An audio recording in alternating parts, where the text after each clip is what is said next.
성실하게 제출해 주실 것을 말씀드립니다. 자, 다음은 김영호 의원님 질의해 주십시오. 네, 오늘 오전에 이어서 오후에도 우리 후보님의 박사 논문에 대한 문제 제기가 있었습니다. 제가 그냥 간단하게 몇 가지 좀 확인 좀 해보겠습니다. 논문의 출처는 밝히신 거죠? 2004년도 경희대 박사 논문이요? 예, 그렇습니다. 예, 밝히신 거죠. 그리고 2004년 논문 심사 책임자인 경희대 박기한 교수께서는 이런 문제 제기에 대해서 정당한 심사 절차와 형식을 갖춰서 통과시켰다. 인용한 논문의 출처를 이미 밝혔고 출처를 밝힌 범위까지도 심사를 거친 만큼 표절이라는 주장은 가당치 않다. 이렇게 단정지어서 말씀을 하셨어요. 네. 그런데 이제 그 야당 의원의 문제 제기는 이 논문이 2007년도에 강화된 논문 기준으로 볼 때는 약간의 문제가 있어 보인다. 또 후보님도 그 부분에 대해서는 동의하시는 거죠? 예, 그렇습니다. 예. 네. 근데 뭐가 문제죠? 그거 한번 좀 소명하실 거 있으면 한번 해보시죠. 저는 박사학위를 안 받아서 그런지 전혀 뭐 좀 이해가 안 됩니다. 이제 사실 뭐 제가 그 박사학위 논문을 어디 직장에 제출하거나 이용한 적은 한 번도 없습니다. 그냥 이제 공부를 좀 더 해야 되겠다고 하는 생각으로 제가 그 논문을 쓸 때 참 고통스러웠고요.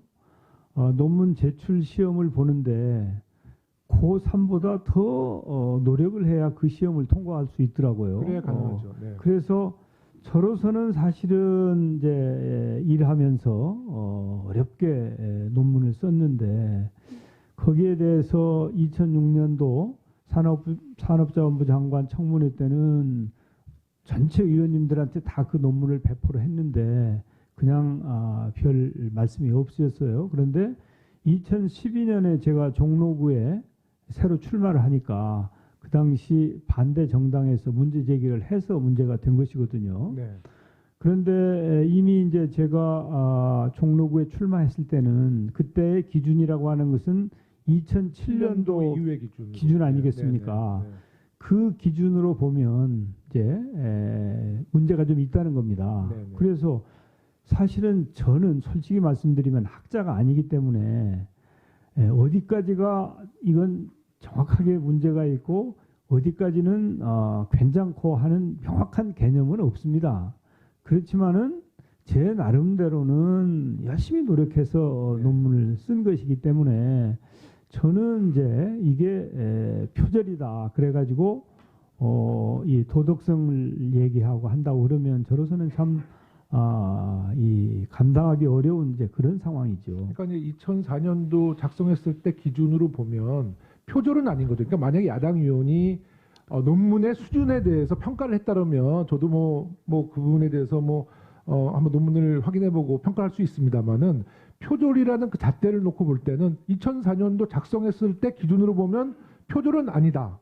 이미 심사하셨던 책임자 지도교수께서도 인정해 주셨으니까 학계에서도 동의해 주신 거죠. 표절이 아니라는 것을. 그러니까 네. 저희 지도교수님께서는 그렇게 판정을 해 주셨는데 네. 그 논문에 대해서 표절이냐 아니냐는 사실은 또 이 모교의 그 위원회에서 심사를 해봐야 되는 것이거든요. 그런데 지도교수님께서 괜찮다 그냥 둬라 그랬기 때문에 그런 심사를 요청하지도 않았고 그 다음에 사실은 제가 박사 학위를 가지고 있다고 하는 것은 저밖에 모릅니다. 여러분들도 아마 그걸 모르시는 분이 많으실 겁니다. 그렇기 때문에 제가 그 박사를 가지고 무슨 이득을 챙겼다든지 그런 것이 없어서 저로서는 좀 이 문제가 과도하게 논의되는 것에 대해서는 상당히 마음이 아픈 그런 상황입니다. 네, 뭐 이 장면을 지켜보신 국민들께서도 많이 이해하실 것 같습니다. 네, 다른 질문하겠습니다. 우리 국무총리의 그 대한민국 헌법에 이제 우리 국무총리에 대해서 명시된 거는요, 대통령을 보좌하고 대통령의 명을 받아 행정각부를 통할한다고 이렇게 되어 있습니다. 그러니까 이제 좀 어떻게 행정각부를 통할해야 할 것인지 구체적인 권한과 방식이 없다 보니까 역대 총리들을 보게 되면 평가가 굉장히 달라요.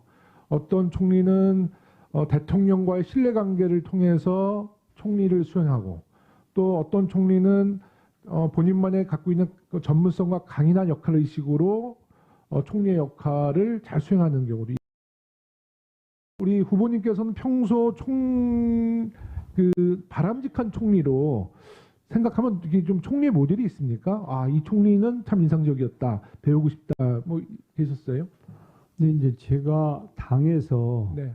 책임을 맡고 있을 때 같이 일을 했던 분들이 계시죠. 무슨 고건 총리님이라든지 김종필 총리님이라든지 뭐 이런 분들이 계신데 이제 여러분들이 각각 장점과 약점이 있으시다고 그렇죠. 생각해요. 네. 그래서 딱 누구다라고 말씀드리기는 쉽지 않지만 여러 총리들께서 가지고 계신 장점을 어떻게든지 잘 취해서 이 좀 명총리가 되었으면 하는 희망을 가지고 있는데 네. 저 같은 경우에는 일로 네. 승부를 하고 싶다. 그래서 무언가 이제 성과를 남기는 총리. 네. 그래서 제가 모두 발언에서 이제 협치내각도 말씀드렸고요. 또 모교 대화도 말씀을 드렸잖아요. 네. 사실은 이제 스웨덴에서 했던 모교 대화를 벤치마킹 해가지고 그런 것을 실천하려면 굉장히 손이 많이 갑니다. 계속 거기에 이 관심도 가져야 되고 또 준비하는 사람들도 노력을 해야 되고 그 많은 성의가 있어야 되는 것이거든요. 그런데 저는 열과 성의를 다해서 정말 이 시대에 총리가 해야 될 일을 제대로 감당하고 싶다 네. 하는 그런 그 욕심을 가지고 있습니다. 네. 뭐 워낙 부지런하시니까 잘하실 거라고 믿고요. 본 의원은 과거에 존재감을 드러냈던 몇몇 총리가 떠오르는데요. 노무현 정부에서 대통령과 총리의 역할 분담을 아주 잘했던 이해찬 총리, 또 이명박 정부에서도 존재감을 드러냈던 한승수 총리, 또 우리 문재인 정부에서 여야 모두로부터 호평을 받고 있는 현재 이낙연 총리가 좋은 인상이 있는데요. 이 세 분들의 공통점을 아시나요? 이 세 분들은 모두 국회의원을 역임한 사람들입니다. 이해찬 총리는 4선 의원이었고요. 한승수 총리와 이낙연 총리는 역시 3선이었고 두 번째 공통점은 세 분 모두 다 고위 관료를 역임한 분들입니다. 이해찬 총리는 교육부 장관, 한승수 총리는 외교부 및 상공부 장관, 이낙연 총리는 이제 전남 도지사를 역임했었잖아요. 후보님께서도 다선의 국회의원 또 장관을 역임하셨기 때문에 만약에 이제 총리에 취임을 하시게 된다면 그 어느 역대 총리보다도 역할을 잘 해주실 거라고 믿어 의심치 않는데요. 후보님께서 입법부와 행정부의 경험이 총리직에 수행할 때 도움이 된다고 보시는 거죠. 그러니까 당연히 그렇습니다. 이제 어떤 부분에서 가장 도움이 될 거라고 간단하게 좀 말씀해 주시죠. 예, 우선 그 행정부 경험이 있지 않습니까? 제가 네. 이제 소위 말하는 공직 사회를 이해할 수 있고 네. 대화가 소통이 된다는 것이죠.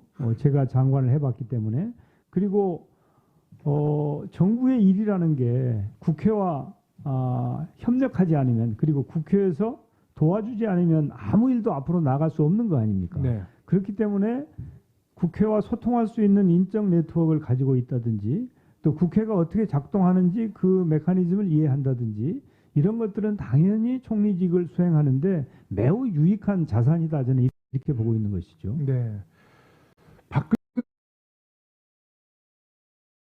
잘 아시겠지만 정홍원 총리, 황교안 총리입니다. 이 두 분의 네. 공통점 알고 계시나요? 법조인들이죠. 예, 검사입니다. 네. 두 분 다 검사인데 이 검사 총리는 아마 50년대인가 60년대 한 분의 그 검사 출신의 총리였나요? 뭐 총리 대행이 한 분 계셨고 약 50년 만에 처음으로 그것도 연달아 두 번의 총리를 검사 출신으로 이제 박근혜 전 대통령이 임명했는데요. 저는 박근혜 정부의 실패 원인 중에서 그 하나를 평생 검사 일을 걷던 총리를 국무총리로 연달아 임명했던 것이 그 정부의 실패 아주 주요 원인이라고 봅니다. 돌이켜보면 제가 초선 의원으로서 대정부 질문 두 번 했거든요. 당시 황교안 총리가 저희 대정부 질문의 총리였는데요.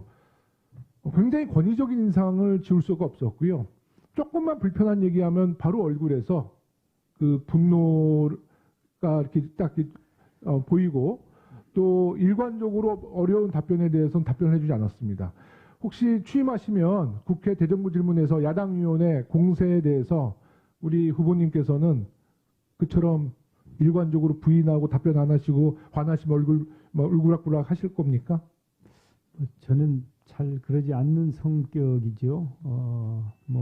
사람이니까 장담할 수는 없지만 원래 의회가 행정부에 대해서 견제하고 감시하는 거 아닙니까? 그렇기 때문에 의원님들께서 자신의 이 소신대로 말씀을 하실 수 있다고 생각하고요. 거기에 대해서 순응하고 적절하게 답변하는 노력을 하는 것이 그게 행정부의 바른 태도다 이렇게 생각하고 있습니다. 예, 김영호 의원님 수고하셨습니다. 다음에는 존경하는 성일종 의원님 질의 순서인데 의사진행 발언 요청하셨습니다. 예.